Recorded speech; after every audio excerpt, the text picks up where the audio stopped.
Bismillah, Assalamualaikum warahmatullahi wabarakatuh. Alhamdulillah, wassalatu wassalamu ala rasulillah wa ala alihi wa ashabihi wa man tabi'ahum bi ihsanin ila yaumil qiyamati, amma ba'd. Sahabat Amca, sahabat anak muslim ceria yang semoga selalu dirahmati Allah subhanahu wa ta'ala. Di kesempatan ini ya kita akan membahas tentang 8 keutamaan berbakti kepada orang tua. Ya, yang pertama, orang yang berbakti kepada orang tua, ya, ibunya kalau minta tolong ditolongin, bapaknya kalau minta tolong ditolongin, ya. Maka anak ini akan mendapatkan 8 keutamaan setidaknya. Keutamaan pertama adalah doanya akan menjadi doa mustajab. Kalau dia berdoa kepada Allah Subhanahu wa taala, maka doanya itu menjadi doa mustajab. Ini keberkahan berbakti kepada orang tua. Nabi Shallallahu Alaihi Wasallam pernah menceritakan tentang salah seorang tabi'i yang bernama Uwais Al-Qarni. Pasti teman-teman sudah kenal ya, Uwais Al-Qarni. Nabi pernah mengatakan, lahu walidatun huwa biha barun. Ya, Uwais Al-Qarni ini punya seorang ibu dan dia sangat berbakti sekali dengan ibunya. Lau aqsama 'alallahi la abarrahu. Kalau dia bersumpah atas nama Allah untuk terjadi sesuatu, pasti Allah akan mengabulkan sumpahnya. Artinya doanya itu sangat mustajab sekali. Ya, doanya sangat mustajab sekali. Bahkan Nabi berpesan kepada para sahabatnya, fa in istata'ta an yastaghfira laka faf'al. Wahai sahabatku, kalau nanti kalian ketemu dengan Uwais Al-Qarni dan kalian bisa minta kepadanya agar memintakan ampun untuk kalian, maka lakukanlah. Ini Uwais Al-Qarni, doanya sangat mustajab dan dia berhaji teman-teman, itu gendong ibunya, itu berbaktinya luar biasa itu. Gendong ibunya. Ya. Kemudian keutamaan kedua, berbakti kepada orang tua itu sangat dicintai oleh Allah Subhanahu wa taala. Sahabat Ibnu Mas'ud pernah bertanya kepada Nabi Shallallahu alaihi wasallam, "Ayyul a'mali ahabbu ilallah?" Wahai Rasulullah, amalan apa yang paling dicintai oleh Allah? Maka Nabi Shallallahu alaihi wasallam menjawab, "As-shalatu ala waqtiha." Salat sesuai dengan waktunya. Kemudian apa wahai Rasulullah? Maka Nabi menjawab, "Tsumma birrul walidaini." Berbakti pada kedua orang tua. Kemudian apa lagi wahai Rasulullah? Maka beliau menjawab, "Tsummal jihadu fi sabilillah." Baru kemudian jihad di jalan Allah. Jadi teman-teman, ya, berbakti kepada kedua orang tua itu lebih dicintai oleh Allah Subhanahu wa taala daripada berjihad di jalan Allah. Bahkan Nabi pernah didatangi oleh seorang sahabat ingin ikut perang.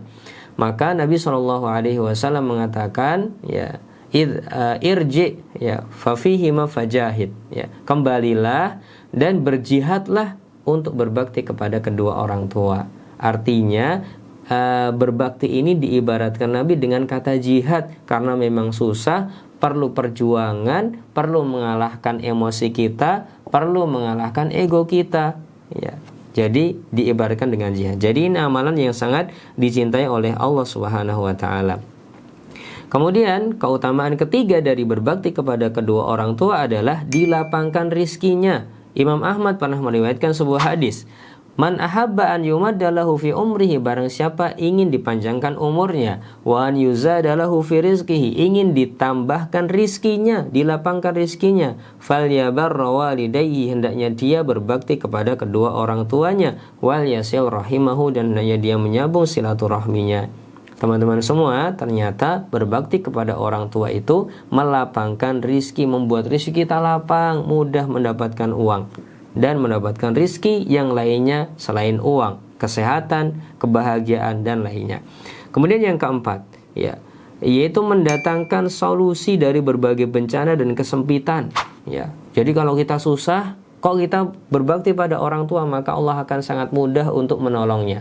Dalilnya adalah ada 3 orang yang terkurung dalam gua, tidak bisa keluar, dorong-dorong ini pintu guanya sudah tertutup dengan batu besar, tidak bisa. Maka salah satu orang yang ada di dalam gua tersebut berdoanya dengan menyebutkan amal solehnya ketika berbakti pada orang tuanya. Ya Allah, dulu saya punya orang tua yang sudah tua renta. Ya, saya tidak pernah mendahulukan siapapun atas orang tuaku, tidak pernah mendahulukan istriku, anakku. ya selalu kudulukan orang tuaku, dan aku selalu memberikan makanan pun juga selalu kudulukan orang tuaku. Suatu saat aku terlambat pulang gara-gara mencari kayu bakar di tempat yang jauh. Aku datang kuperahkan susu kambing untuk orang tuaku, tapi ketika masuk orang tuaku sudah tidur. Aku takut, aku nggak mau membangunkan orang tuaku, dan aku pun juga tidak mungkin mendahulukan anak dan istriku atas makanan ini. Akhirnya aku pegang terus ini gelasnya sampai waktu pagi ketika mereka bangun, dan akhirnya mereka meminumnya. Padahal ya Allah, pas nunggu itu anak-anakku nangis di kakiku. Ya, mereka meronta-ronta ingin mendapatkan air susu tersebut, tapi aku melakukan itu, ya. Aku mendahulukan orang tuaku karena ingin beribadah kepadamu. Ya Allah, kalau aku ikhlas melakukan itu, tolong geserkan batu itu. Tahukah teman-teman apa yang terjadi? Batu itu beneran bergeser. Luar biasa doa orang yang berbakti kepada orang tua. Di kesempitan, di kesusahan, di bencana, dia akan diselamatkan oleh Allah Subhanahu wa ta'ala. Kemudian yang kelima, mendapatkan keridhaan Allah Subhanahu wa ta'ala. Nabi SAW bersabda, ridho Rabbi fi ridhol walid. Keridhaan Allah Subhanahu wa ta'ala tergantung dari keridhaan orang tua. Wa sakhatur Rabbi fi sakhatil walid, dan kemurkaan Allah tergantung kemurkaan orang tua selama alasannya dibenarkan.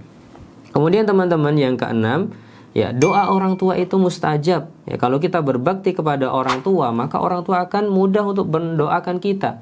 Karena tabiat orang yang diperlakukan dengan baik itu adalah mendoakan dengan kebaikan juga. Dan Nabi SAW menyatakan, salasu da'awatin mustajabatun la syakka fihinna. Ada 3 doa yang tidak ragu akan kemustajabannya. Dan salah satu yang disebutkan oleh Nabi SAW adalah da'watul walidi ala waladihi. Doanya orang tua atas anaknya. Maka doa orang tua itu mustajab. Ya, maka dengan berbakti kita bisa mendapatkan kemustajaban sebuah doa dari orang tua kita.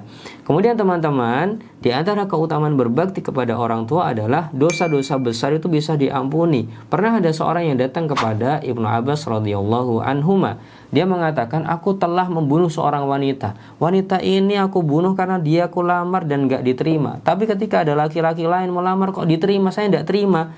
Ini akhirnya wanita tak bunuh, wahai Ibnu Abbas. Dan saya sekarang sudah bertaubat. Apakah Allah masih menerima taubatku?